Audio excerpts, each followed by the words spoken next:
And did you grow up in this area? Or? I did, yeah. Okay, so you're originally from Seattle. I'm actually from the next town over, Des Moines. Okay, all right, fabulous. Yep. All right, and I'm going to ask you the same question I ask everybody. Okay. All right, and that is, what do you love to do? And when I say what do you love to do, I mean, what do you love to do so much? The only reason you stop is because you're exhausted. Otherwise, you'd go on indefinitely. Oh, that's a hard question. Mm.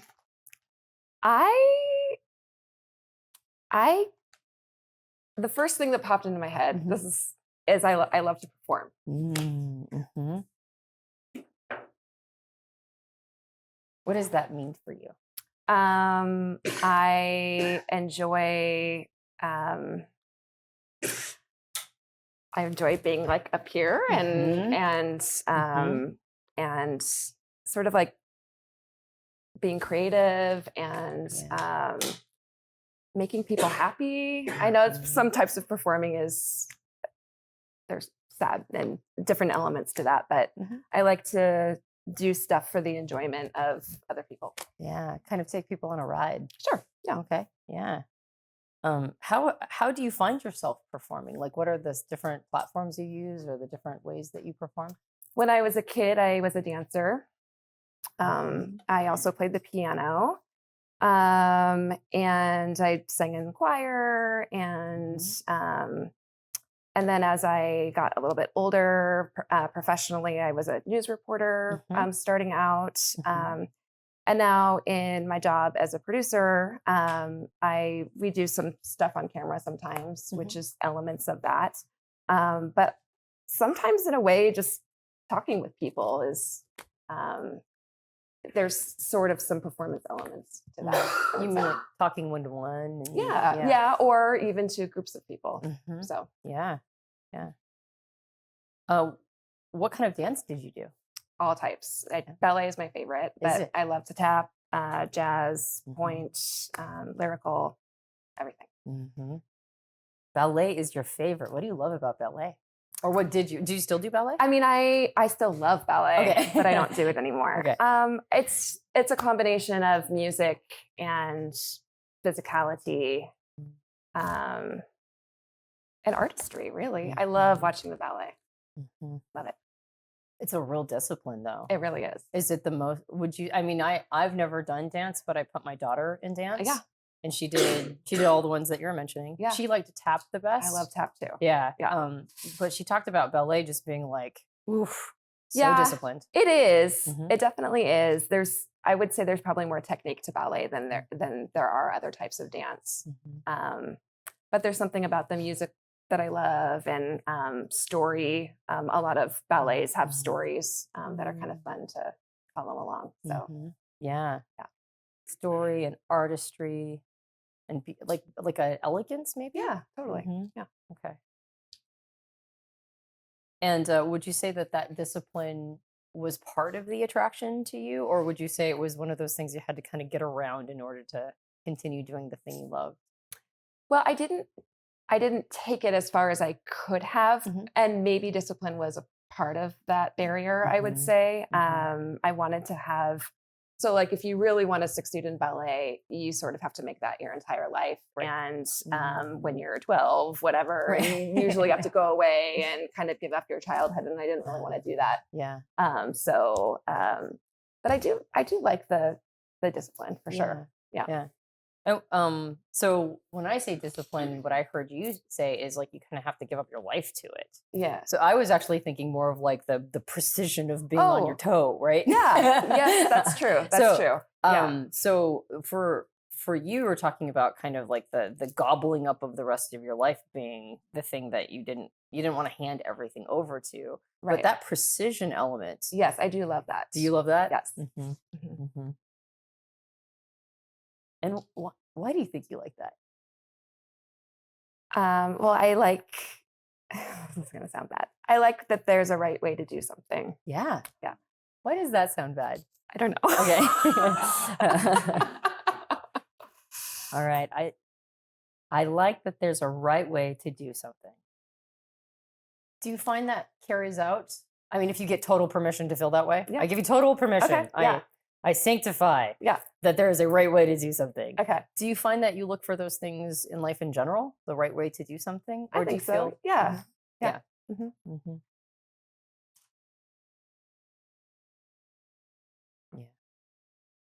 Yeah. What did you like about tap? Rhythm. Mhm. I love rhythm. Mhm. It's a workout for sure. That's also a little bigger. And you do actually get a little more freedom to, Mhm. but Like express? yeah. Mhm. Yeah. Yeah. Yeah. It's kind of, I mean, would you say it's on the other side or does it also require discipline? Yeah, I'd say it's probably on the other side of it for sure. Mhm. Yeah. Thank you for educating me in dance. I mean, these are observations I've made around them, but yeah. So the rhythm, the workout. Do you find yourself seeking rhythm as an adult as well? Like it kind of sounds like dance was something that you did when you were younger, Yeah. and you're not doing it as much now. Am I getting that right? Yes. Okay. Mhm. But that concept of rhythm is that is that still attractive? Um, I am somebody who it's very hard for me to sit still. And whenever there's music, I'm always, yes, like Mhm. I'm kind of notorious for that. Yeah. Yeah. It's also a little bit goofy in a way. Like it allows you to be a little bit silly, Mhm. if that makes sense. Yeah, like playful. Playful. Mhm. Yes. Mhm. Yeah. Are you, when you say you can't sit still, does that mean you're a bit of a fidgeter? Yes. Yeah. Yeah. hmm It's hard to relax sometimes. It can be hard to relax. Got it. Hard to. So, can you tell me more about it being hard to relax? Is it kind of like you're always ready for something? Always on the go, go, go, go, go. Yeah. And then when sometimes you almost feel guilty for not doing something and relaxing. Mm-hmm. Because you could be doing something more with that time.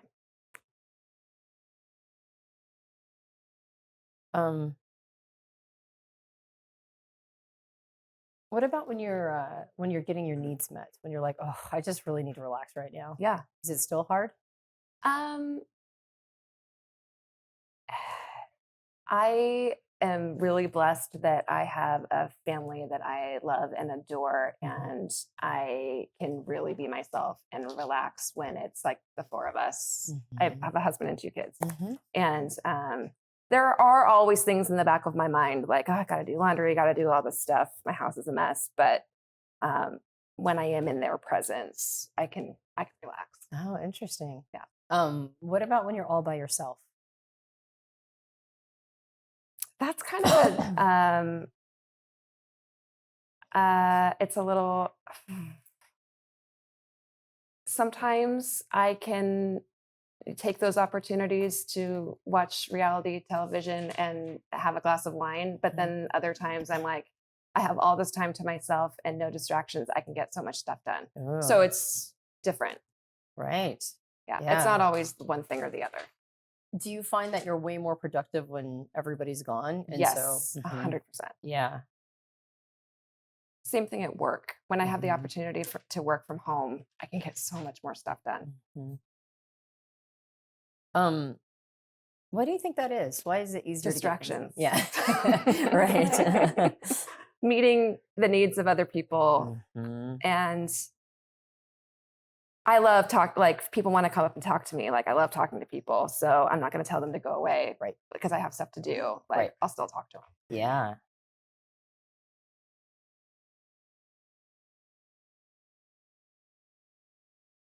Do you so I have this thing okay. I also have a family. And by the way, I'm sorry that I didn't ask about your background on that. So you have a husband and you have two children. Kids, yeah. And what are their ages? 12 and 13. 12 and 13. Yeah, I know. I know. Mine's 11. I can feel it. It's like this rumbling of something coming that I'm like, Oh, I think we're there. I'm like, buckle up. It's just about here. Right? All right, fair enough. So you're like, you've got the goggles on. You've already strapped in. You're on it. Okay, fair enough. And I have this thing where I just kind of need everybody to get out of the house in order for me to clean, in order for me to like put things away, because there's this tether to every person. Yes. And if they're just in, it's almost like if my psychology is tethered to them, it's almost like I can't focus on the task at hand. Does that resonate with you? It does. Yeah. Okay. How would you tweak that at all for your experience? Would you change what I'm saying, or is it? Another part of it is that they make messes. So it's like sandcastles, right? Like I'm cleaning and then like, oh, there's more socks on the ground. Yes. Okay. All right. Yes. Okay. So it's basically just like they're undermining your work. Kind of. Yeah. Okay. All right. It's not just like I have to be thinking about them when they're around. Yeah. I mean, I do to some extent, but I would say probably not as much. Okay. Yeah. Yeah. All right. And when you talked about, you feel guilty for relaxing because there's always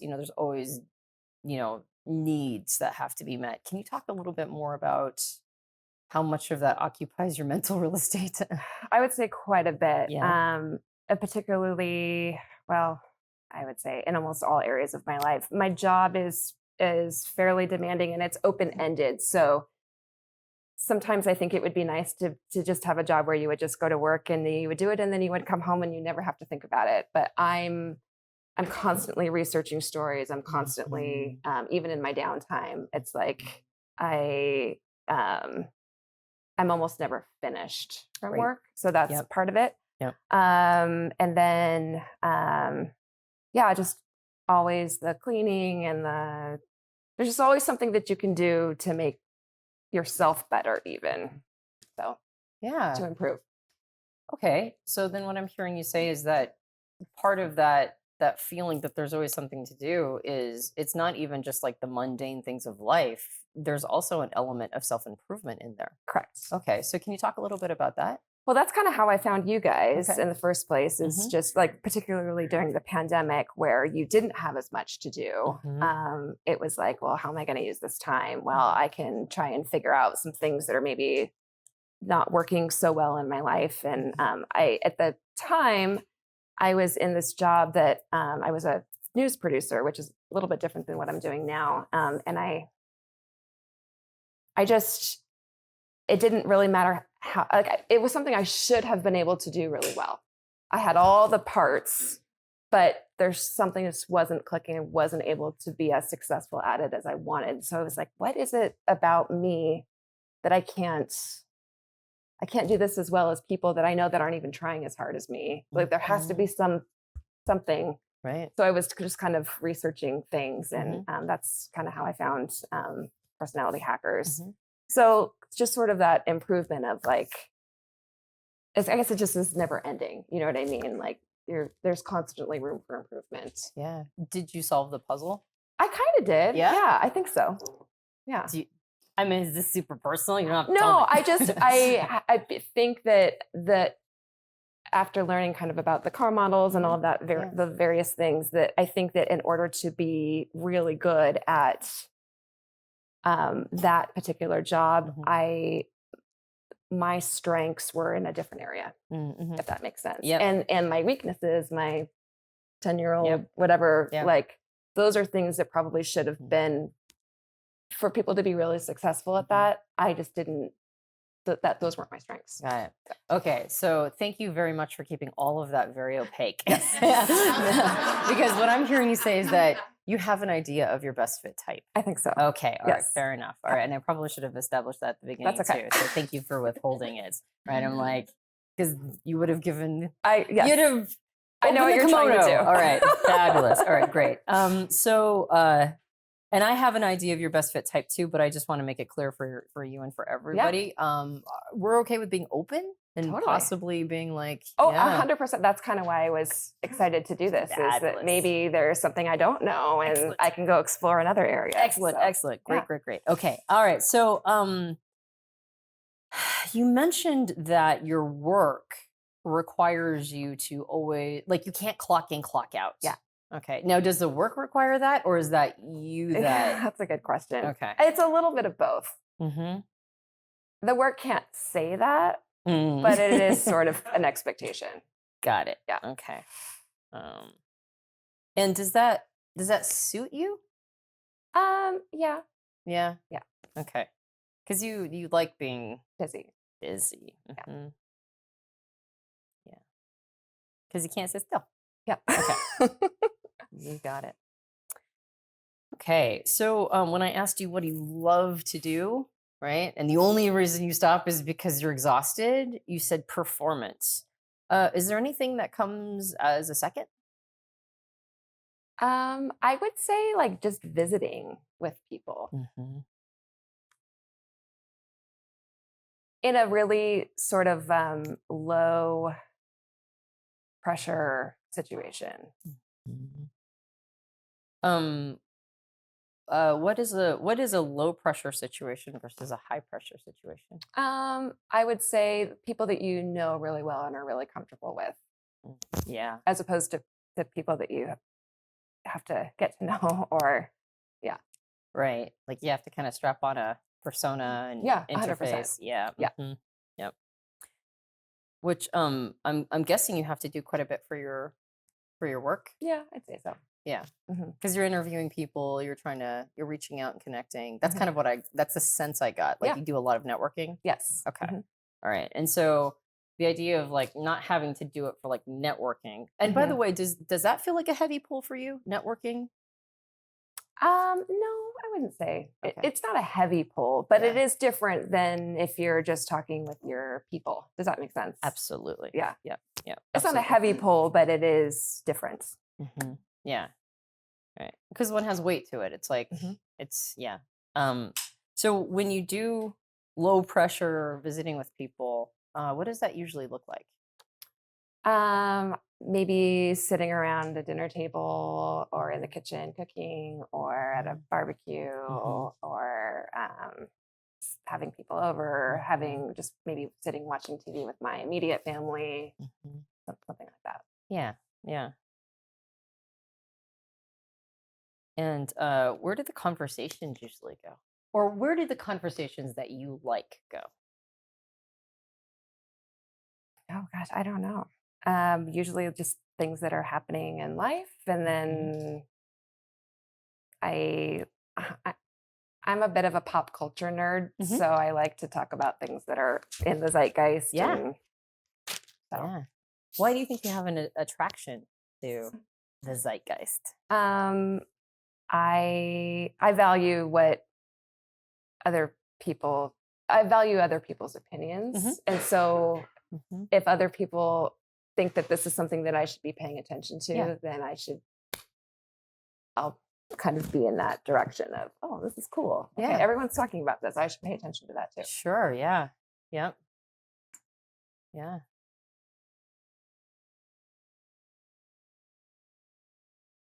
When do you find that's not valuable? Like when does the zeitgeist steer you wrong? I also have a pretty big sense of, what's the word? I have a pretty strong moral foundation. And so if there's something that's going on that I have no problem. Like, so I'd say that. Yeah. Yeah. Yeah. So anything that goes against your personal values. Yes. Yeah.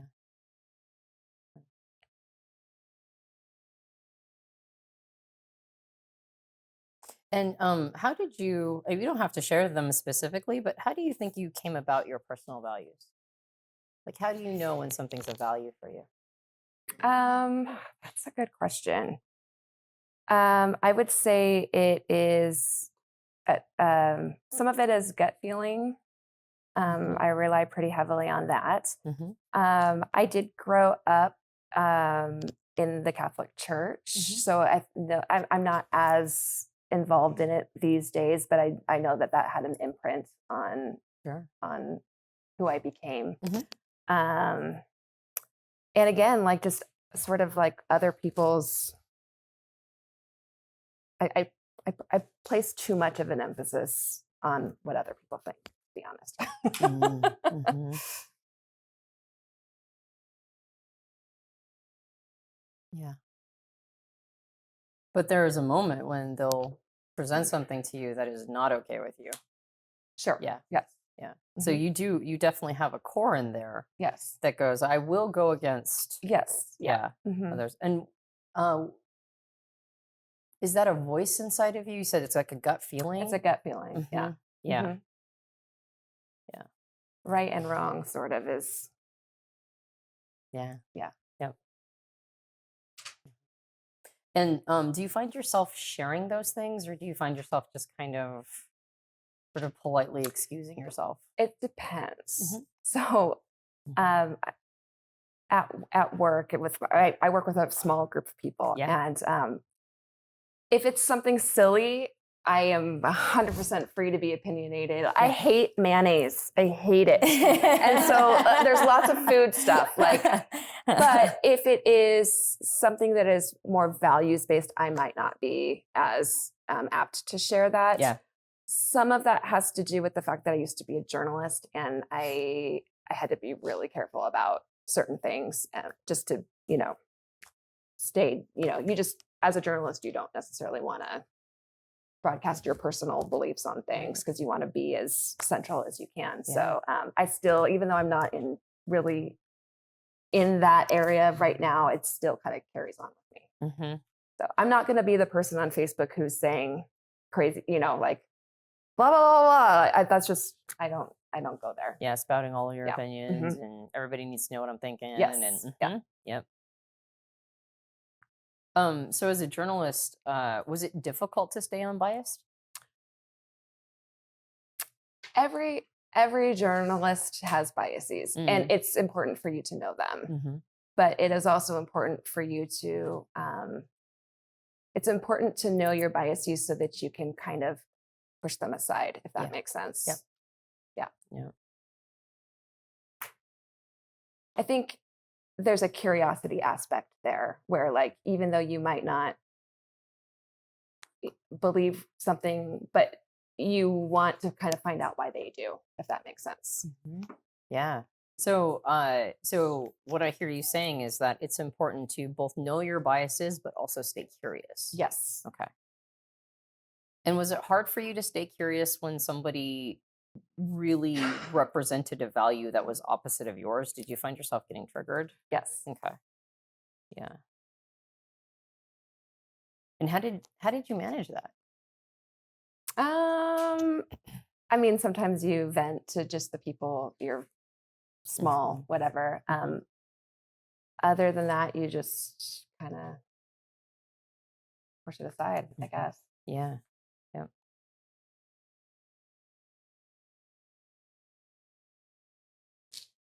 You please do not feel like you have to share it. But could you give me an example of something that may have triggered you at a certain point? Um, uh, And no is totally a fine that's answer, by okay. the way. Yeah. I will say that I worked as a journalist in northern Idaho, where there are some patches of areas. They were very nice to me, but I wouldn't want to necessarily be.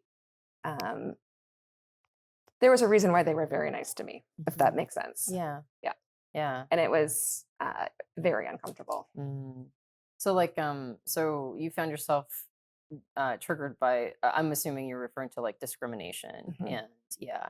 And that's just, does that just feel like it's like we need to bring people in, we need to be more inclusive, like, and not this just idea of- discrimination, but straight up hate. right? Yeah. Yeah. Yep. Yep. Thank you. Yeah. Yeah. Okay. So I'm going to ask you a couple of questions. Actually, I want to ask you one more. You talked about performance as being something you love. You talked about visiting with people. Mhm. Is there anything else that you just love at that level? I mean, I do just kind of love to veg out and watch reality TV. I Yep. love The Bachelor. That's my guilty pleasure. Mm-hmm. I love learning about all kinds of stuff. I know way too much about that world. I listen to podcasts, I read things. Really I would say pop culture Yeah. is sort of something like Yep. just knowing what's going on Yep. everywhere. Yep. Being in on the hip speak. I Yeah. can talk about that. Yeah. I know about Drake and Yeah. I know. I might not be able to explain it, but Yeah. No cap. I know right? that beef. Right. Okay, great. So I think I'm going to ask you a series of questions that that might sound a bit like what's called forced choice. I'm Okay. going to go, is it this or is it this? Okay. And if it's both, please say both. Okay. If it's neither, say neither. If it's this, but like with an asterisk, right? Just give me all the context. Okay. All right. So when do you get your most creative thinking done? Like when do you feel the most creative? Oh, well, if you've got an answer, I'm not even going to give you an option then. Yeah. When I'm Mhm. in the shower or by myself, in the car driving, when I can zone out. Bless you. And can you give me an example of like a recent like I'm hearing like basically shower thought? Yeah. I remember I had to sort of brainstorm some ideas for a show that I was doing. And I came up with so many good ideas in the time of showering and drying my hair. I had like a whole list. It was great. And then I brought them into work that day. Yeah. Yeah.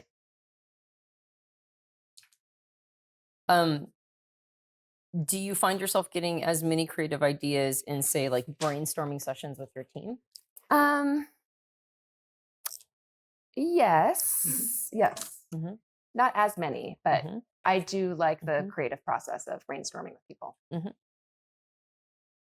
And when you're brainstorming, do you find yourself coming up with your creative ideas, or do you find yourself almost like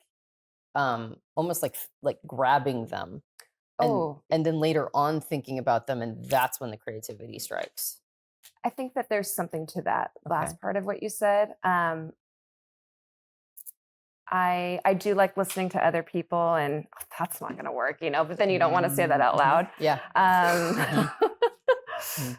But I also like coming to a thing like that of my fully fledged pitch. That's what we call it. And what we do is, so like I'll pitch something, and then there may be somebody might poke holes in it, and then that will help me to like, okay, well, how about this?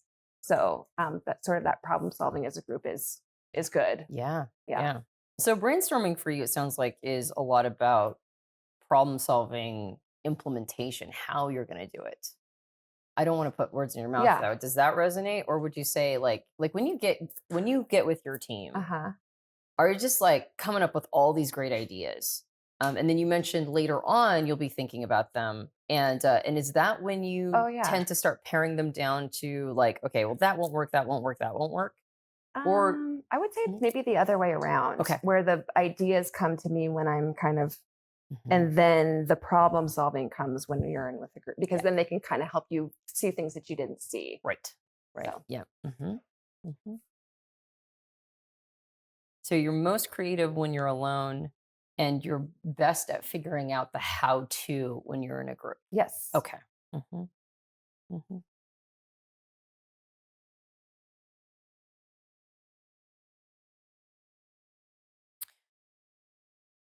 What's something that is super obvious to you that you are always shocked when other people miss it? Reading the room.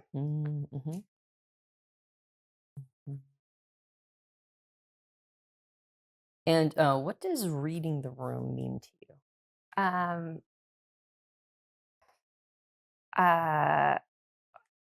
How people are feeling about things in a room, or mostly that.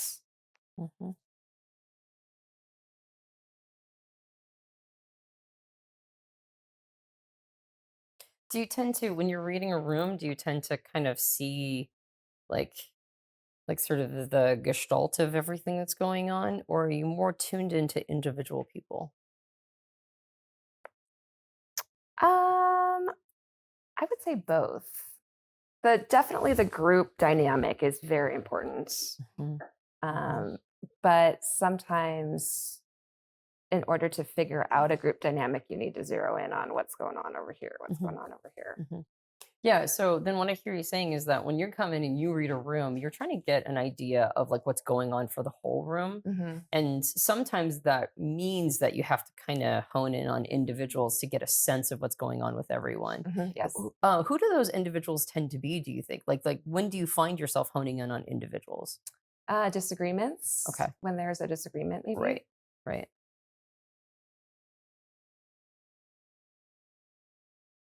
Like everybody's in like a can like the word vibe. Would the word Mhm. vibe be a good word? Yeah. Okay, so everybody's in sort of a vibe, but then over here are like two people who Mhm. are now suddenly in a disagreement.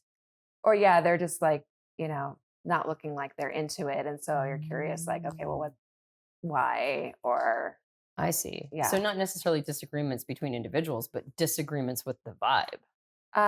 Yes. Okay. Yes. But also I'm pretty good at picking up disagreements between individuals Right. too. Yeah. Yeah. Hmm. Yeah. Is it like you just walk in and there's like tons of information available? Yeah. Yeah. Hmm. Hmm.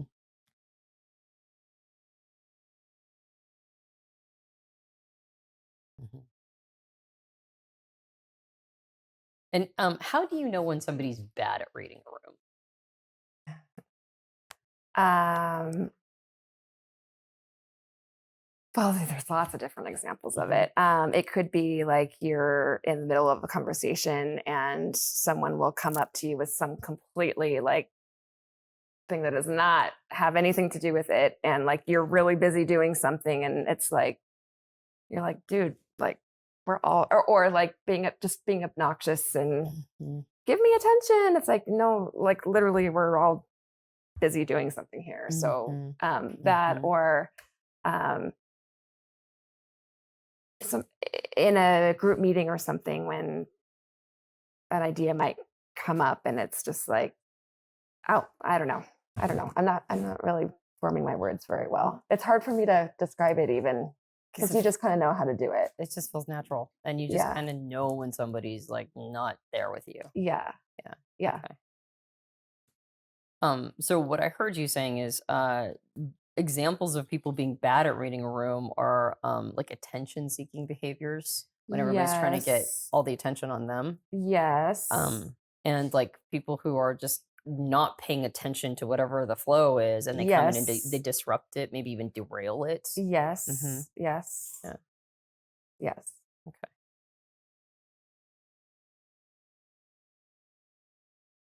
So I'm going to turn that question on its head and go the other Okay. direction. What's something that seems obvious to everyone else, but you didn't get the memo? Oh. Um. Um. To everyone else, maybe not everyone else, but like I'm really bad. I'm really bad at technology. Mm, mhm. I cannot figure like it's just I know it's a dark spot for me. Like I Yeah. don't understand how things work, and that's for other people. Mhm, mhm. Yeah. And do you mind if I ask how bad it is? Is it one of those things where it's like, I know the apps on my phone and I don't do anything other than the apps on my phone? Well, there are certain things that I have to be able to do for my job, Mhm, so like editing and mhm, various things. But and I know that I have to know how to do that, mhm, so I put the time in to mhm. learn it. Yeah. But if it's something that it's not my job, it doesn't affect me. Like I don't want to know. Like Right. computers, Yep. someone else can come in and do that. I Yep. don't want. Just tell me how to do it, Mhm. and I'll do what I need to do. But Right. other than that, I don't want to know any more information. Yep. Yep. So you're not the troubleshooter in the office.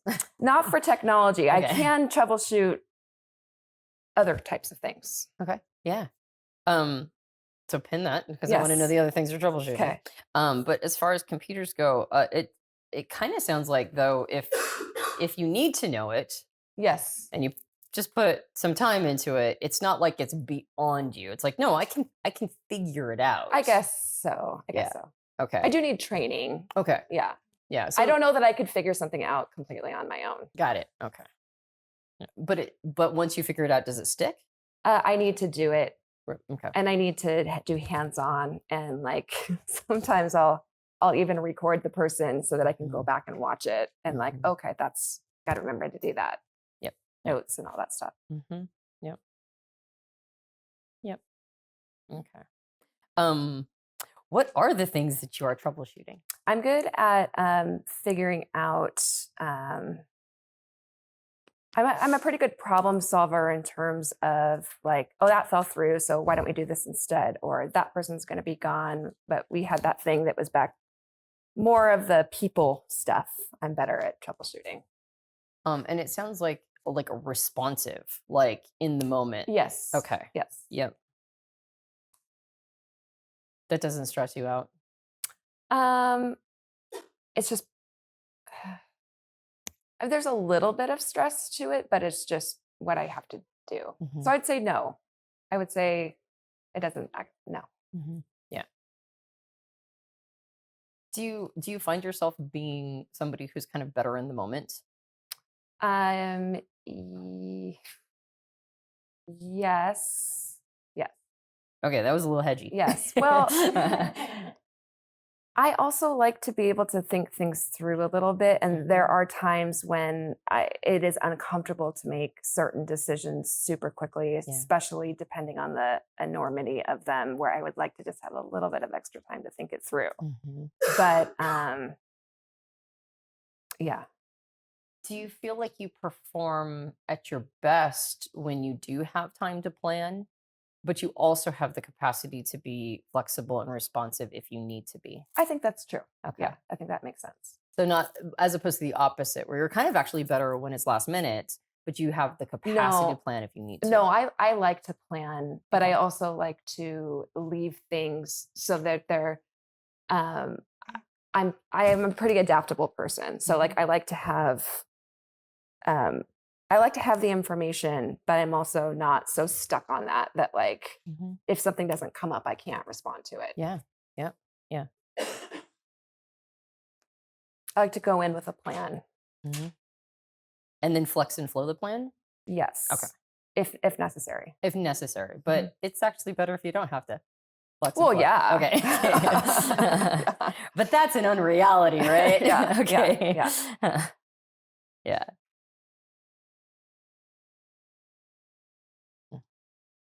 So when I said, is it stressful to have to do that? You're like, yeah, kind of. Well, not really. Is it it sort of just depends on the it's kind of hard to explain. It depends on the circumstance. Yeah. And I don't really know how to verbalize it. Can I say a thing and then you calibrate the thing that I Sure, said? sure. Okay.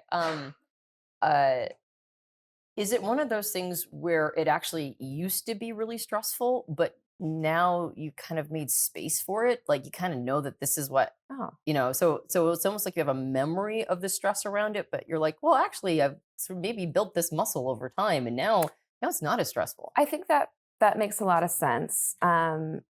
Sort of being familiar, like having the confidence to make decisions in the moment because you have enough information. I think that's part of it. Yeah, definitely. So, so would you say that it's a muscle you've built over time? I would say so. Okay. Yeah.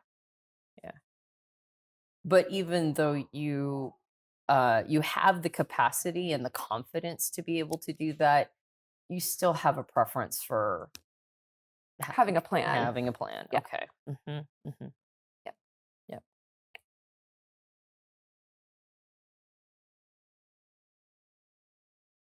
What about on vacation? Okay, so I love planning for vacations. My husband is the one who typically will do like the airline tickets, the hotel. I'm the one that's researching all the fun things that we can do. I want to know what the options are, but we don't necessarily have to go to all these things. We might be feeling like we want to do something else this day, but I like to know what's available. So I like to go in with ideas, but I'm also adaptable if nobody wants to do that day. Yeah. And do you find yourself being very sort of flexible based on what other people want to do? Okay. So if like if your kids are like, yeah, let's totally do the thing that you want to do, mom, you're like, when? And if they're like, no, we want to do something else, you're like, okay. That, but also things like the weather or, right. But yeah, definitely adapting to the wants and of others. Yeah. Has that been a bit of a theme in your life? I would say so. Yeah. I'm a middle child, so yeah. Yep. Yeah. When do you find yourself not being adaptable? If I feel really strongly about something, and again, usually it's a morals type of a situation. So would you say that those come up often enough to be noteworthy, or is it one of those things where it's kind of an anomaly? Yeah, I would say not as much. Well, also like if there's how do I say this? Okay. There's a right way to do something and a wrong way to do something. And if the wrong way to do something is going to mess things up, then I will put my foot down and say, no, we really should be doing this. Like if it's going to create more problems down the line? Yes. Okay. And how do you have a sense of what's going to create more problems down the line? Past experiences, just institutional knowledge, again, gut feeling, patterns. You've seen it before.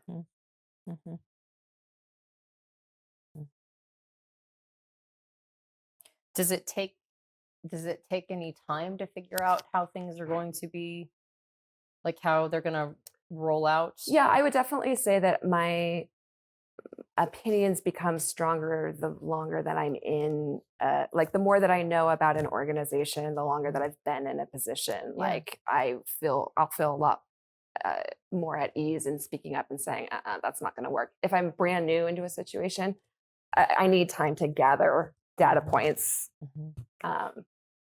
But if I've been there for a while and I know, then yeah, like institutional knowledge. Yeah. Yep.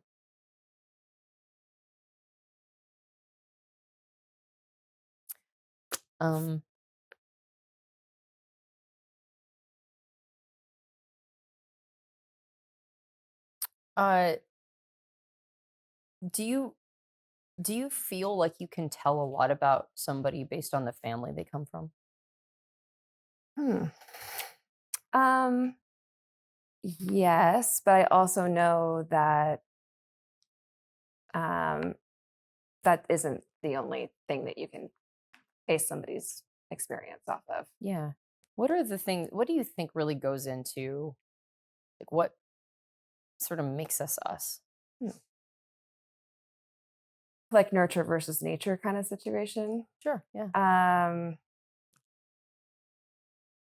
Yeah, I mean, I think that you do get a lot from how you are brought up, but then there's a flip side of that too, where I know a lot of people who are nothing like their parents. So, yeah. Yeah. Do you find that when people have expectations of someone based on their upbringing or their nurture, that do you find that to be understandable, but it's not the full story, or is there something kind of offensive about that? Say it again. When someone is judging an individual based on like their background and the family they've come from, do you find that to be understandable but incomplete, or do you find there to be something kind of offensive about that? I think that there's, depending on what it is, there could be some offensiveness to that. Yeah. You can't assume something about an individual. Right. Yeah. And why do you think that is? Like, because everybody has different experiences, and I guess empathy and compassion goes a long way. mm-hmm. Yeah. Mhm. Yeah. Okay. Um, I want to go back to that idea of sort of like kind of always being ready Yeah. for stuff. Yeah. All right. Do you find yourself uh sort of almost compulsively seeking like the next thing, like almost like a new experience or a new way of doing things, or Um, I don't know that I would say it's a compulsive thing, Mhm. but I am definitely kind of just always looking for the next. Mhm. Yeah. And what would qualify as the next dot dot dot? I'm always looking ahead, if that makes sense. Sometimes it's a little hard for me to live in the moment. I'm always looking ahead. Mhm.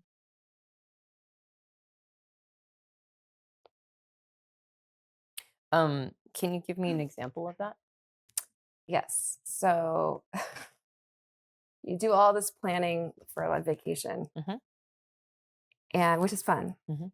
But then when you're on vacation, instead of enjoying the vacation, you're thinking about what's after the vacation when you're on vacation. Mhm. A little bit of that. I Mhm. try not to, but it definitely creeps in. Yeah. And when you're doing that, is it like, oh, all the stuff I have to get back to? Or is it more like the exciting things that are coming up? Both. Okay. Yeah. Ooh, now I get to start planning for this one, you know? Mm. But then I also have so much stuff I'm going to have to do to make up for this time that I spent on vacation. Mhm. Mhm. Yep. Is there like a joy in the planning though? Yeah. Mhm. Mhm. Like that's the fun of it. The fun was the planning. Well, I mean, I like being on vacation too and Yeah. experiencing things, Yeah. but yeah, there's a lot of fun in planning. And then Mhm. like when you get home, like, oh, I Mhm. just did that, Mhm. like so maybe that's the fun thing is planning the next one. Mhm. Yep. Yep. The anticipation. Yep. Yep. Anticipation. Yep. Um. So I'm gonna go kind of a totally different direction. Mhm. Okay. So I don't want to give you whiplash. Um. What's your relationship to research? You said you do a lot of research. Yeah. Yeah. Do you enjoy researching? Um, if it's something that I like, Mhm. then yes. Mhm. If it's something I'm not that interested in, not as much. Mhm. What are I mean, you talked about pop culture and that sort of thing, but what's Mhm. something that you're not a big fan of researching? Um, sometimes I'll have to do segments on like economics and Mhm. like I have to know enough to get through it. Mhm. But I'm not going to go down a rabbit hole with economics. Mhm. Yeah. But you will if it's something that has to do with the zeitgeist. Sure. Yeah. Yes. And then how much research how do you know when you're done? Like you've Um, gathered enough. yeah. That's a good. I guess I just maybe lose interest in it. If Mm. you if you're done, then you sort of just move on to the next thing. Mhm. And when you lose interest, is it because it's no longer novel or new? Maybe, yeah, Mhm. because you feel like you've gotten the information that you need. Yeah. Or do you find yourself feeling like you lose interest because you've solved something for yourself, you figured something out? Maybe in certain things, yeah. Do you find yourself doing research when you're trying to figure out how you feel about something? Like maybe a topic that's maybe it's a controversial topic in the zeitgeist and people are all arguing about it. Do you find yourself doing research in order to figure out how you think about that thing so that you can be prepared or to speak to it? Or do you find yourself more just kind of sort of letting yourself have a gut feel about that and then trusting that your gut will be there for you. I definitely have gut. I definitely follow my gut quite a bit. Yeah. Things. Yeah. Right. Do you feel like your gut is informed by research? Do you do research to feed it and then your gut will tell you? Or do you just go, no, my heart will tell me? So I do have a habit of making snap judgments. So sometimes the research will be to see if that was actually right. Okay. Yeah. Like almost like you said your opinion on this thing and now you're like, maybe I should go look that up and make sure that I was right about that. Well, not even saying it out loud, but Mhm. like if you just sort of like you're hearing something and you're like, oh, that's that. Mhm. I mean, you can keep it to yourself, but Mhm. then just like gathering more information to see if what your initial thing was right. Yeah. How often do you find yourself doing that? A moderate amount.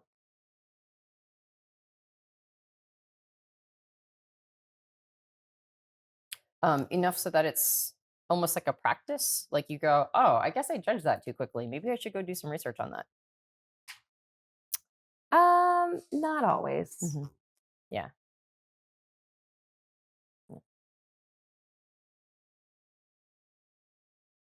Do you find yourself having like, okay, I want to go back to when we were talking about creativity, and you said that you're more creative when you have some time alone. Yes. Um, when you are trying to communicate an idea, a creative idea, do you find yourself almost picking up steam as you explain it and talk about it? Do you like Yes. as you're talking about it, you hear yourself saying like, and it's like this and like this and like this, and then you like hear yourself say this whole creative idea? Or when you're and you already said yes, so I'm Yes. going to go ahead and take that. Okay. But I'm gonna describe an opposite side and tell me if Okay. this resonates with you at all as Okay. well. That you have this creative idea inside and it's kind of clear, but as you're talking about it and as you're communicating, it's almost like the idea isn't. It's almost like you can't express it nearly as clearly as it is in your head. I mean, I think that both things can be true. And that's why I like the creative process. Because if I have a nugget of something and I just don't know, like I have this great idea, but I just don't know how to implement it. And then I get ideas from other people. Or they could tell me, like, yeah, that's not really going to work. And then I leave it alone. Yeah. So I'm gonna split out creativity into like two different and it sounds like you have to do a lot of creativity for your job.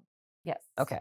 All right. So so you probably have experiences sort of all over the board around this. So I'm looking for the thing that you experience the most often. Okay.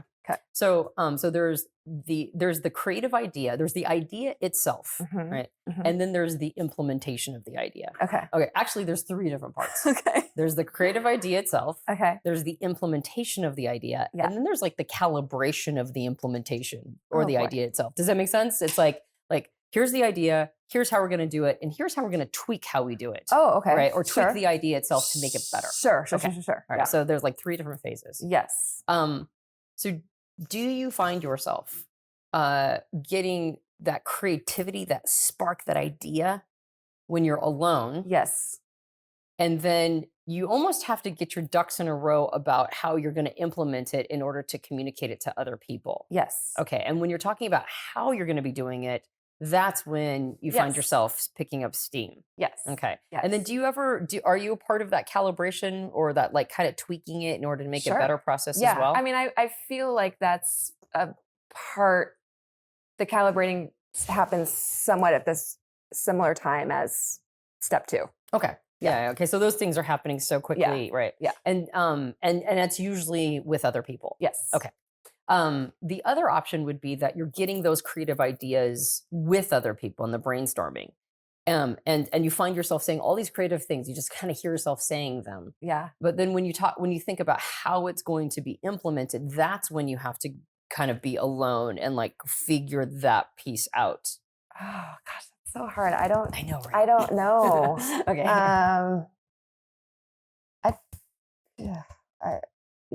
I don't know. That's okay. I don't know. Yeah.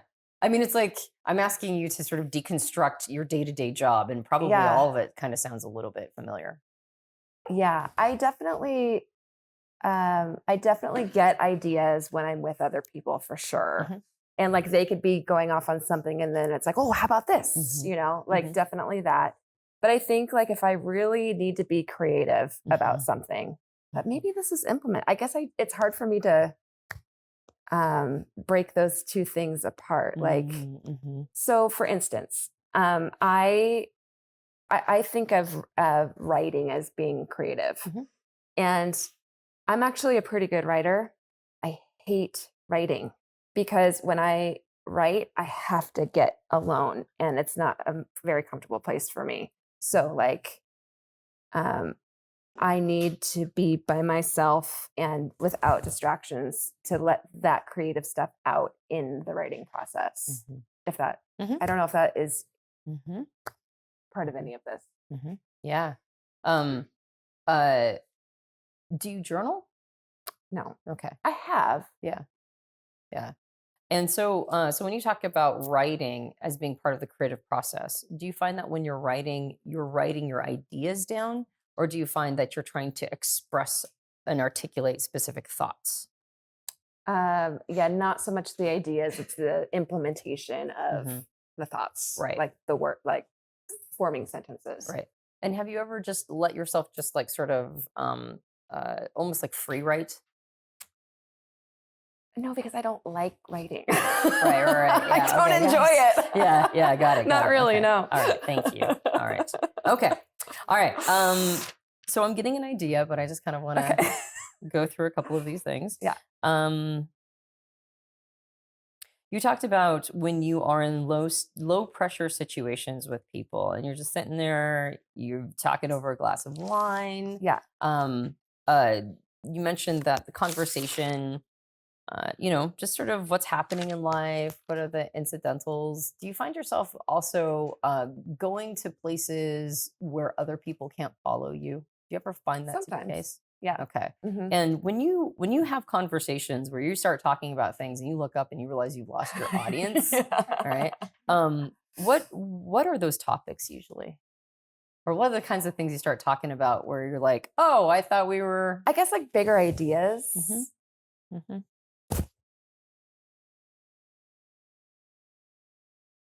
What would you consider to be a bigger idea? Um, gosh. I mean, politics comes to mind a little bit. Mhm. Like there's stuff that happens, but then the why. Mhm. So maybe that's Mhm. why are these things happening? Mhm.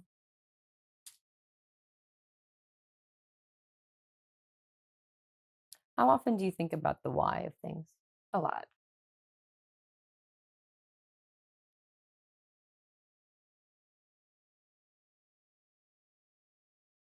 And when you say a lot, what do you apply what I'll now call why thinking? What do you tend to apply why thinking to? What are the kinds of things beyond politics? Um,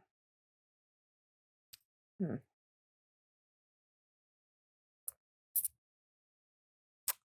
Oh gosh, I don't know.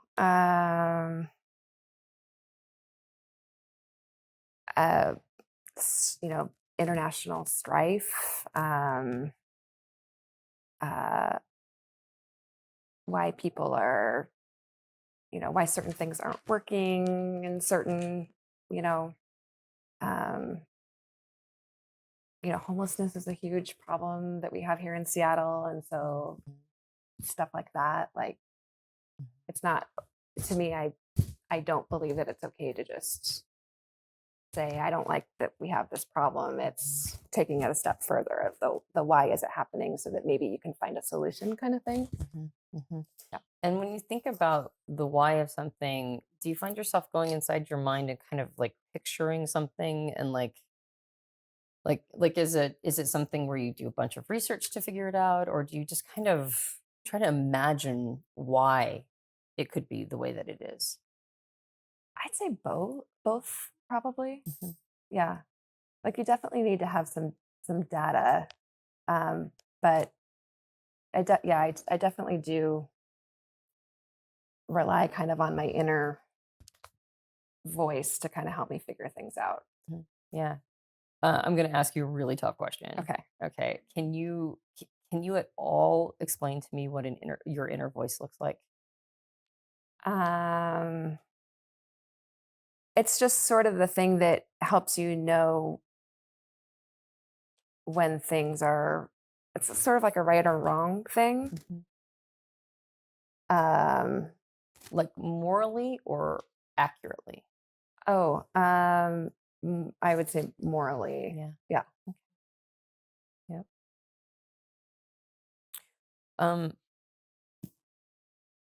So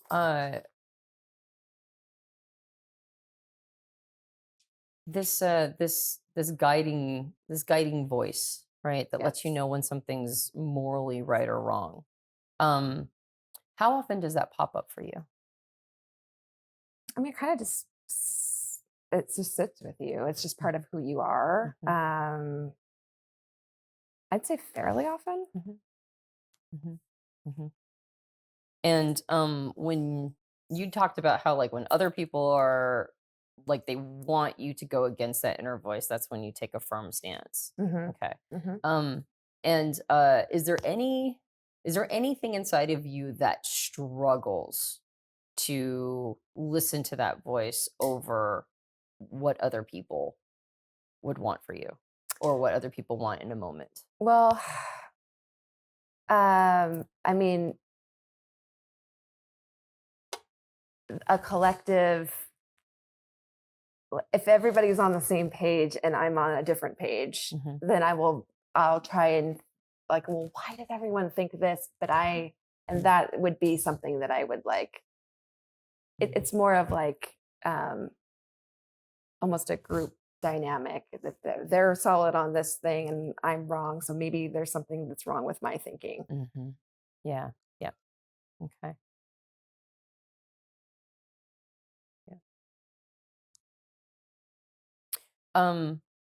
Do you have a self-critical side? Oh, yes. Okay. And you don't have to go into it too much. That's okay. But how often does your self-critical side come out? All the time. And what do you do to calm that voice down? I try and identify it because when it's always been there, and I've had so many people tell me that you're your own worst enemy and blah blah blah blah. But if I'm starting to have those things, like I can have that realization, like, oh wait, hold on, this is not helpful. So you're doing the best that you can, that sort of thing. So just being able to identify it, I think, is a little bit helpful. And is it self-critical, like you're not doing a good enough job? Is it like kind of a form of perfectionism? Yes. Or is it okay? Yes. Yeah. Does it ever have you question whether or not you're a good or bad person? No. Okay. But whether I'm capable, I think it does. Is another word like if I'm competent enough? Sure. Capable. And do you find yourself like if you kind of ignore that voice and do it anyway, you find yourself going like, no, I'm totally capable?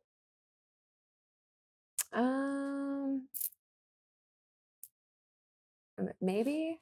Okay. Like, does it sometimes have a point? Oh, like maybe I should be listening to this a little yeah, bit more. I mean, I think I just, I don't know how to. It's just like a place of like, I just actually don't know. It's just like a place of deep uncertainty. You're just like, it's I think it's a thing of like, I could always be better. I could always be doing something better. Even if the job is done, it could have been better. I could have done something else better. Right. It's never going to be perfect. Right. And that's painful. Yeah. People always talk about perfectionism as like, oh, it's funny. But perfectionism experience is a very painful thing. Yeah. Yeah. Because you're never going to be to where you want to be or where you think you should be. Yeah. Yeah. Yeah.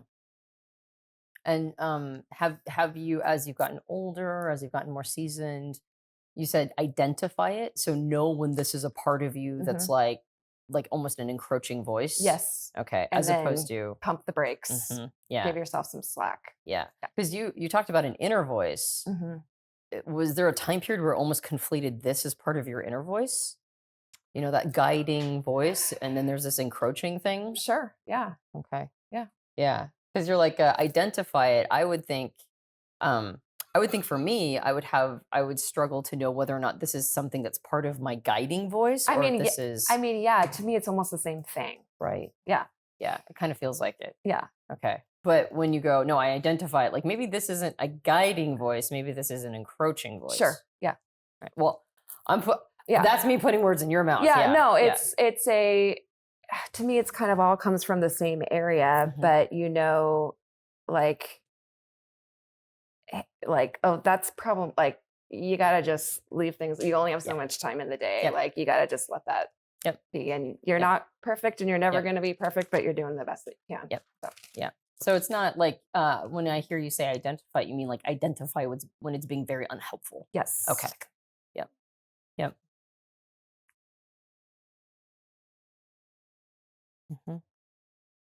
Let's see.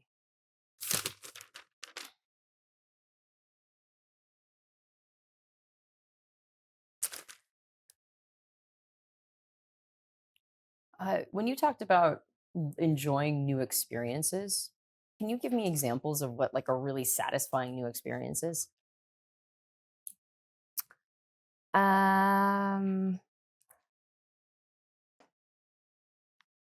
Well, I like maybe going to see a Broadway show or going to a sporting game or something like that.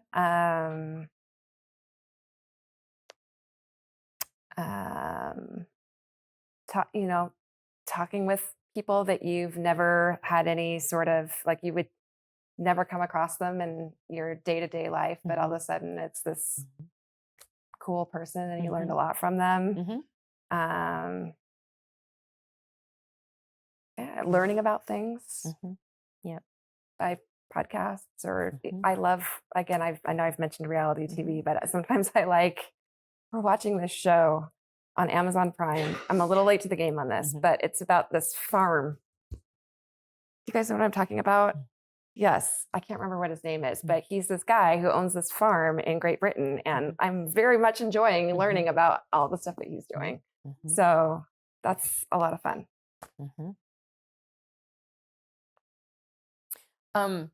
When somebody comes up to you and says something like I don't know what I should be doing with my life. I don't have a plan for my life. Is that a moment when you really shine? Is it easy for you to kind of help other people figure out plans for their life? I think so. Like, I can ask a lot of questions to kind of help figure out, like, you might be good at doing this, or did you ever think about this, or sure. Yep.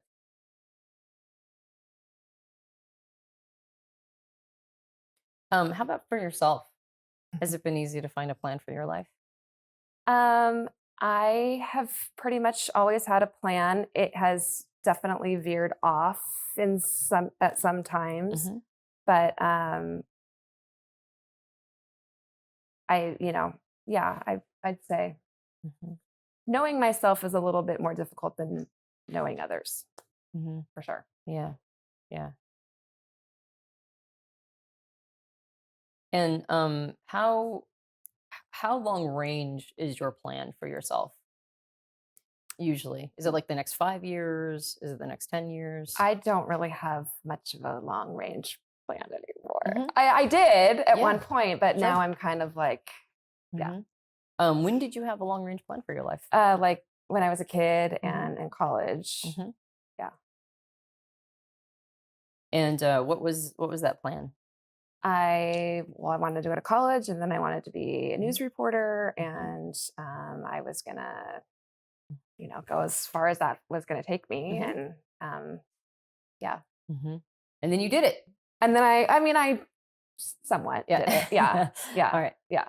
And I mean, then I did, but I didn't go like to New York or anything like that. got So it. yeah. And then how did you decide that you wanted to be a news reporter when you were a kid? Um, I always love like knowing things Mhm. and communicating, and there's the performance aspect a little bit of it. Mhm. The writing comes into that, Mhm. and honestly, I feel like I maybe took a test or something, and Mhm. that was something that came up, and I'm like, oh yeah, that works. Oh, I do Mhm. remember in middle school, I had to read the announcements. I really enjoyed doing that. Mhm. Mhm. Yeah. It's dumb, but the little kernels Mhm. start. So Yeah. Yep.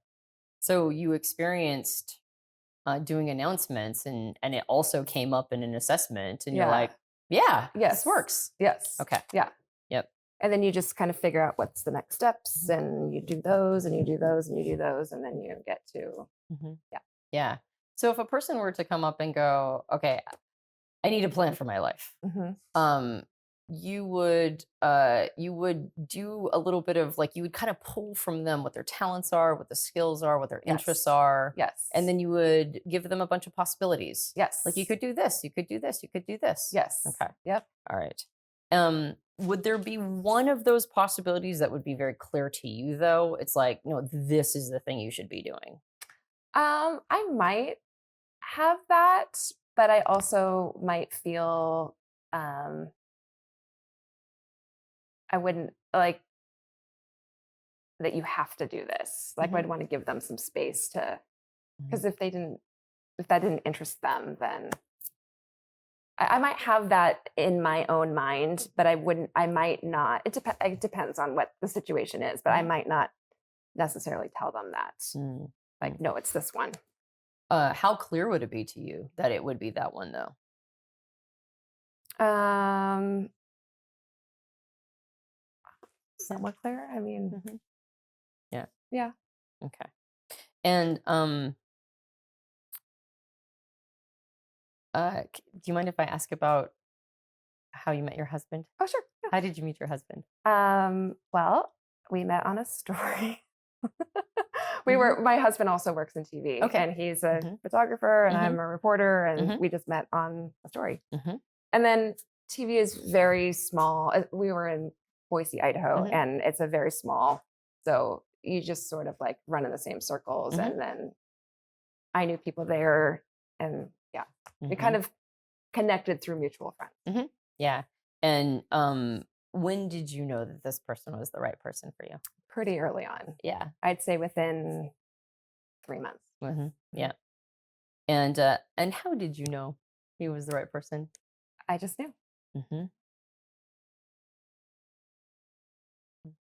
Um, did you just see a future together?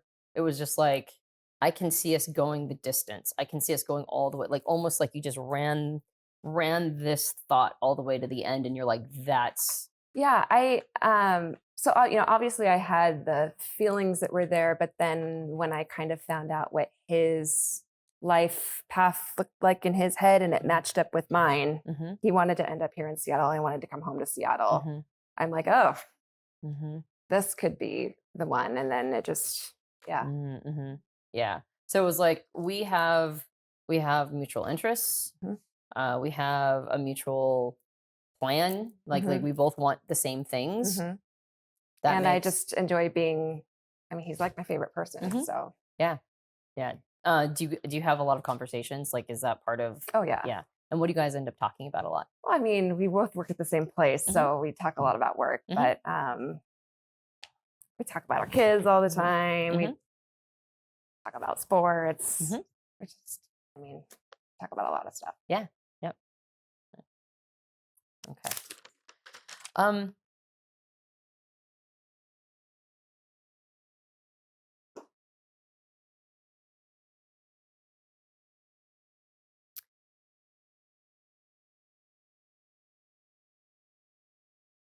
do you find that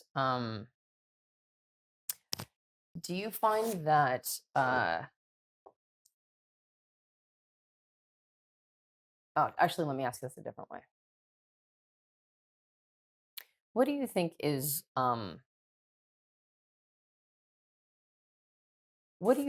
one of the most objectionable parts of your industry? I guess I'll ask that. What is the thing you dislike the most about the industry you're in? I don't love that it is profit based, meaning that there's a lot of cutting corners. I believe that a lot of people ask me this. Yeah. I believe that journalists have really good intentions and they want to put as much time and effort, but there's a lot of cutting corners that happen in this industry, and you might not have the time it takes to fully do something that if you did have that, you would put that time and effort into it, but it's just the demands of the job, and you got to turn something, you got to turn it in. And so it might not be as complete or accurate as it could be. Yeah. And is there a cutthroat nature to it? Is there like everybody's trying to get to the next rung on the ladder of the? There can be. Yeah. There can be. Yeah. But not as much. Does it feel like it's more people centric? I would say that those people that are kind of the cutthroat people who have their eyes on, they don't stay in one place for too long, and you sort of identify them, and it's like, But this is a good market, and a lot of people want to stay here and do good things for the community and all that stuff, and provide a service. I mean, it really is service based. I know that's might be a controversial thing to say, but it is. I believe it's a public service. And when I asked you the most objectionable, you said it's profit based. Do you kind of get why it has to be? You're kind of like, yeah, I understand. I do. To a certain extent. Yeah. Yeah. When does it get icky? When you've got people that are making a ton of money and they're not, sharing it. Yeah. Yeah. They're hoarding it. Yeah. Is there any sense that it's like, well, they earn their place at the top, so you can kind of understand? Or is it kind of like, no, that's still not okay? Correct. Okay. Yeah. Yep. Okay. Thank you. Okay. So when people start, you mentioned that you like to think about the whys of things. Like, why do we have these problems and challenges that we're experiencing? Why, and you think about them a lot, right? So is it one of those things where you tend to bring this up a lot in conversation? You mentioned that that's sometimes when you lose your audience. When you bring this up, do you find yourself almost compelled to bring these topics up in conversation?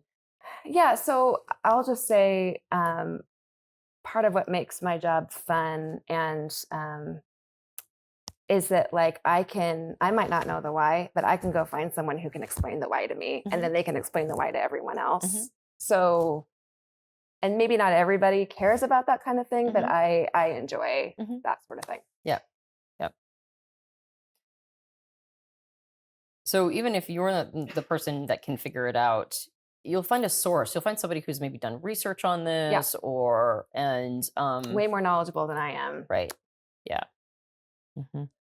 And does that feel just as satisfying if somebody else has put the research into this? Like they've done the legwork to figure this out, and they explain it to you. You're like, yeah, that makes sense. Yes. Yeah. Yep. You don't feel compelled to almost kind of get under, even if you're not an expert in the field like they are, but to still kind of try to get underneath and go well, maybe they haven't seen something, or maybe it's. Well, I guess that's where questioning comes into play. If there's a part of their whatever that you're like, well, what about this? Then you have the opportunity to ask about that. So. Yeah. But it's really do you feel it's when people do, this is their career. This is the thing that they've poured all their life into. This is their expertise. There's something to be said for that. Sure. Yeah. There's something to be said for people who have really, they've done the deep dive. Yeah. So let's borrow their wisdom on this. Yeah. Okay. And part of what I do is because a lot of times the folks that are very knowledgeable, they might not be able to communicate things super well. Mhm. And that's kind of where I come in, is that I can kind of help take some of those bigger concepts and make them into things that are a little bit easier for others to digest or to understand. Yeah. So, yeah.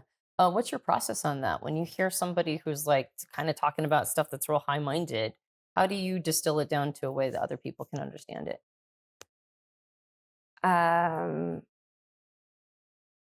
mean, sometimes it takes a while, but I just digest little things, and then I'm like, okay, well, how would I say that? You know, yeah, I don't really know how to describe it. Sure. Yeah. But I'll listen to something that is maybe like a big TED talk on or something, and it's like an hour long, and I'm like, okay, I got 5 minutes for this interview, like, and I need to get the majority of stuff that is in that, but take it into little bite-sized chunks.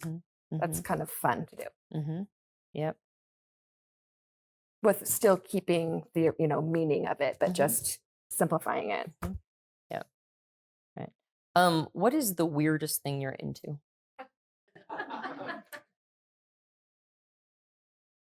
The weirdest thing I'm into. I don't even know. I mean, the first thing that comes to my head is The Bachelor. Yeah. I love Disneyland and I love cruises. So I watch all the YouTube videos on these things. Yeah. And just I promise just a couple more questions. Okay. I just verifying one little tiny thing. I just want to make sure that I'm right on this one. Okay. So first of all, what problems that when another person is experiencing a problem, what is your instinct for how do you try to help them? Like, first of all, what kind of problems are obvious to you? And then what do you tend to do in order to help them solve it? I ask them questions. I usually will offer multiple solutions. And I get them to talk about things, and sometimes they'll come to something just by talking it out. I do have a tendency to say, like, this is what I think, but I'm only one, somebody else might think something different. And what kinds of problems are obvious to you? Like, when a person's having a problem, like what are the problems? I guess another way of saying that is, what are the problems you tend to see? I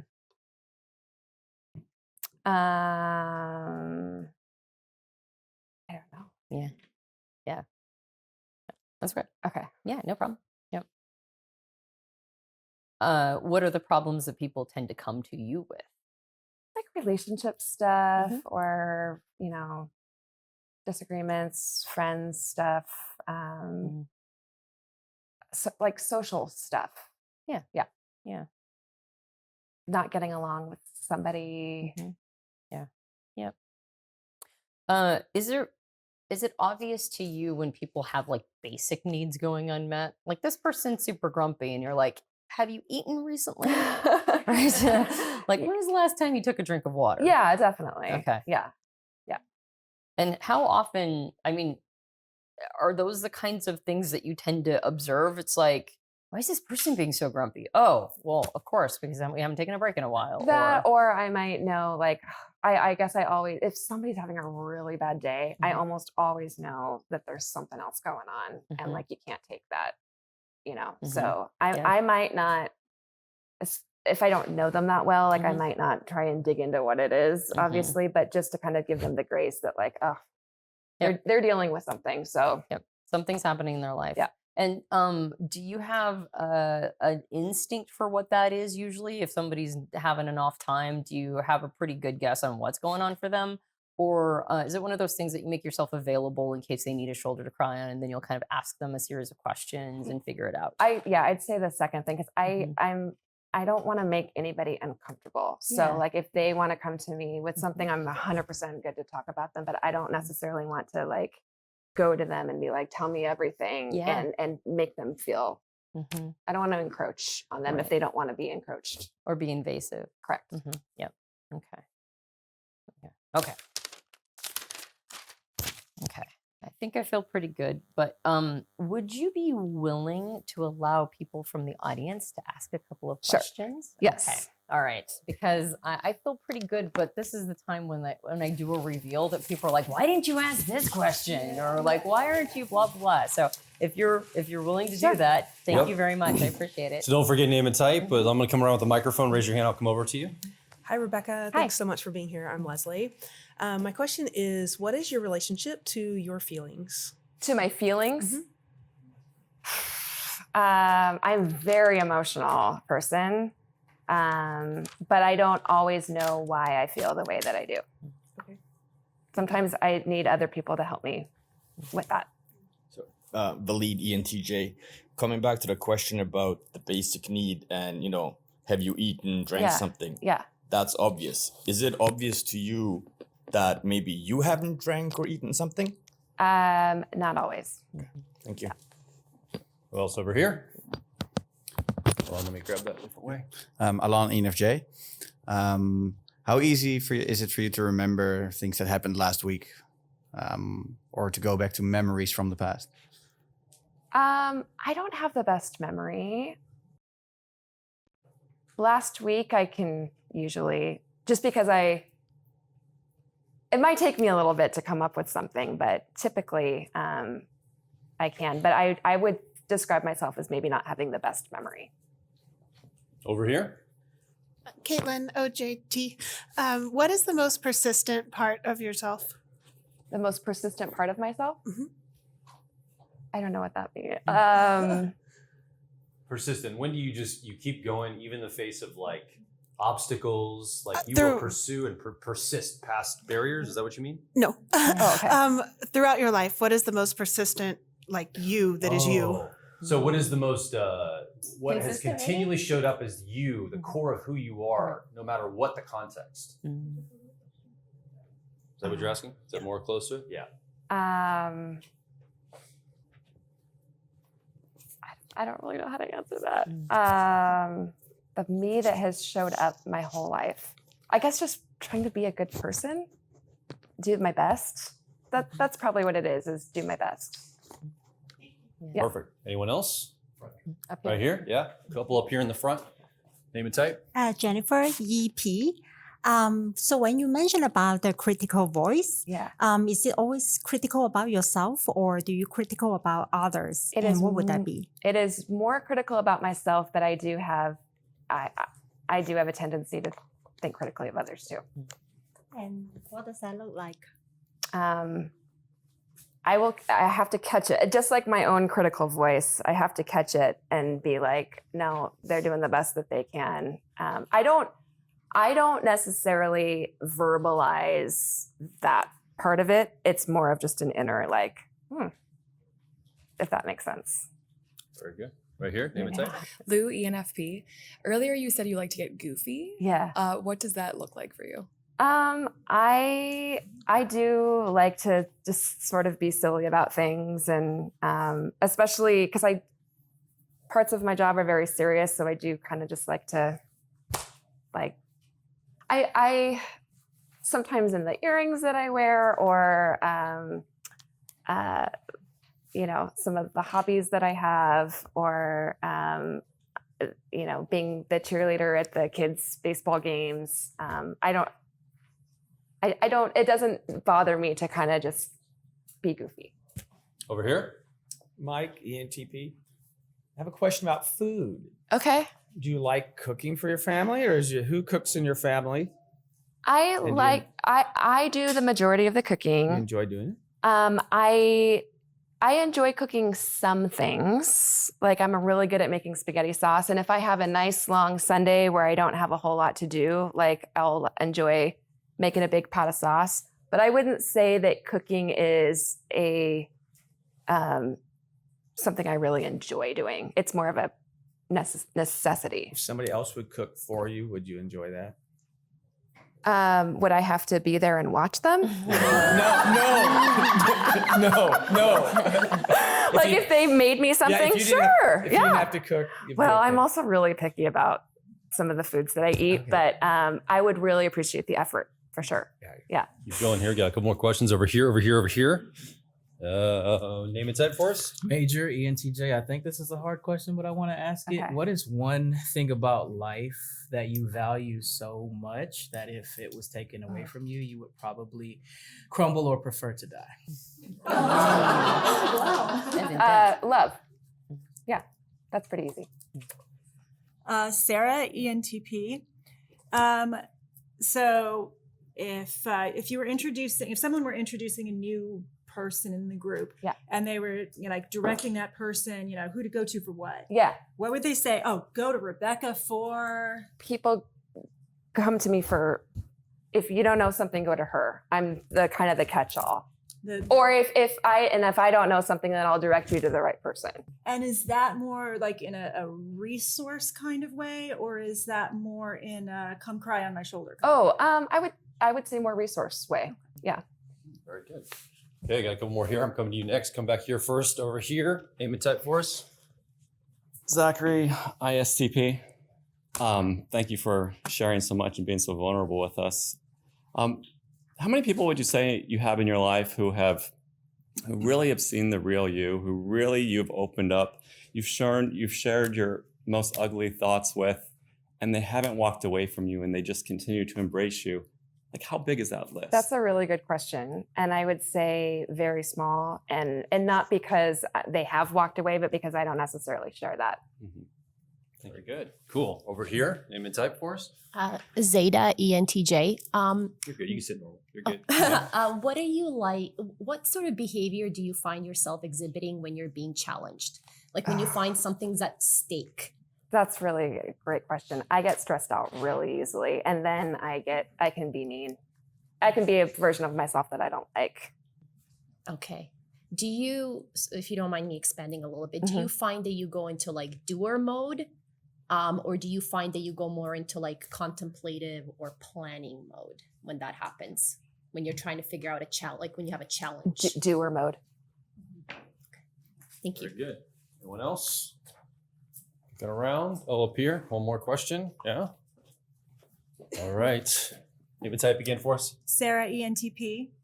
What is your most privileged information? What are you least likely to share with someone? Share it with us now.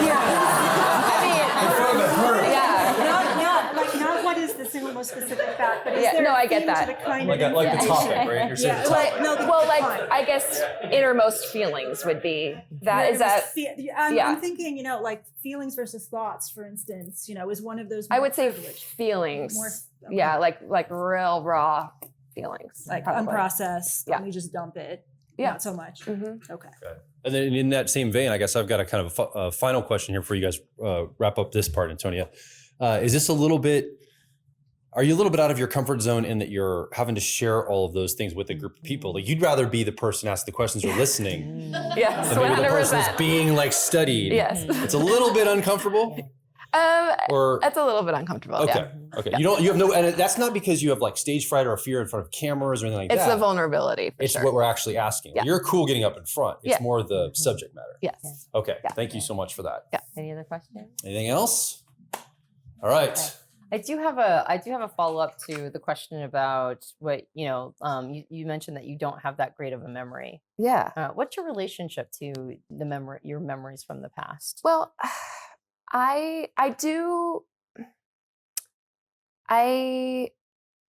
have a really bad habit of like forgetting about certain people. Like I live in the town that I grew up in, and seeing somebody and like I can't totally place them. But things that I have valued, I have great memories of, and I can recall them pretty well. So things that are important to me that I value, I have a lot of memories around. It's more of the things that maybe I didn't put a lot of thought into that I'm just like, not remember anything about that person. Yeah. Yeah. So things that you value, like moments that you value, like, or when you say things that I value, I have a good memory for. What are those things? Holidays spent, like nostalgic time spent with people. The people that I love, obviously. Yeah. I was just having a conversation in the hallway about in the third grade, we put on this play for 2 weeks, and that was one of my favorite memories of the third grade, which was one of my favorite years. And I remember very specific things about that, but I couldn't tell you the other stuff that didn't matter. Sure. Yeah. Those moments. And when you think about that play that you were in the third grade, like, is it pretty? Like, is it one of those memories you like to go back and revisit from time to time? Sure. Yeah. And can you remember it pretty well? Like, do you kind of remember what you were wearing? Parts of it, yeah, for sure. Yeah. What you were wearing, was it like one of those cute little like singing? It was Wizard of Oz. And I was Dorothy. So I was wearing a Dorothy dress. So you got the leading role. I can remember the people, some of the people that were in other things too. Yeah. And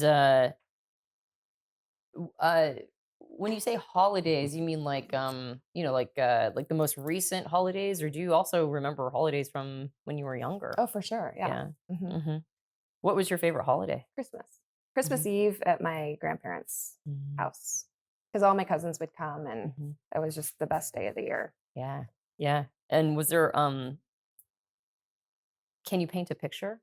Yeah, I mean, the anticipation of knowing that something really fun was going to happen, and then like the Christmas music that would be on the radio and the drive to Grandma and Grandpa's house, and then getting there and all the aunts and uncles and cousins, and again that anticipation of we're going to have presents, and the food, and I remember the chipmunk Christmas music thing. I thought we would do dances to that, and and just that feeling of everybody is having a great time, and yeah. And do you try to replicate that for your children? Yeah, for sure. Yeah. And what do you do in order to like? I try to make traditions and come up with things that they're going to remember, and I try to make little things special for sure. Yeah, that's important to me. Yeah. And is there anything that you've like passed down? Like, do you do the Alvin and the Chipmunks music for them too, or? We don't do that. Things that I have passed down. I mean, like a lot of our decorations and stuff are this out. Like they came from my mom has given me some of that stuff to kind of remind me. We do this thing on Halloween where we get that Halloween shaped jack-o'-lantern pizza before we go trick-or-treating. Like just certain things that they can rely on. Like, oh, it's this, we're going to do this. Yeah. And do you think that's important for kids? Yes. Yeah. Why do you think that's important for kids to know, okay, I'm going to do a jack-o'-lantern pizza before I go trick-or-treating? It's just something to look forward to. It's safe, I guess. And they seem to like it when we do something the same way. It's that predictability, just that comfort, I guess. Like stability. Sure, stability. Yeah. It's like, I know this is coming, and and then it came, and then now it's like setting an expectation and meeting it, and knowing like, okay, things are going to be okay. Yeah. Yeah, you got it. Yeah. Okay. Anybody have any other questions? You feel good? Okay. So I have come to a conclusion. Okay. And I know that you have you had an idea of your best fit type before, and I think I remember what it was. Okay. And if I remember what it was, I have a slight tweak to it. Okay, good. Just a slight one. Okay. Yeah. What I'm seeing, and remember, I do want to make something very clear. Yeah. The philosophy here is, at the end of the day, you get to determine your best fit type. Okay. Okay. So if anything I say does not resonate or gel, or like, you're you've lost it, Yeah. That's fine. You get to decide that. Okay. Yeah. All right. So I'm just going to tell you what I saw as we discussed. And as I said, we did kind of side door questions, right? It was like, it wasn't direct questions. Yeah. So I'm kind of fishing and trying to get sort of your preferences and how you see life. So what I saw was preferences.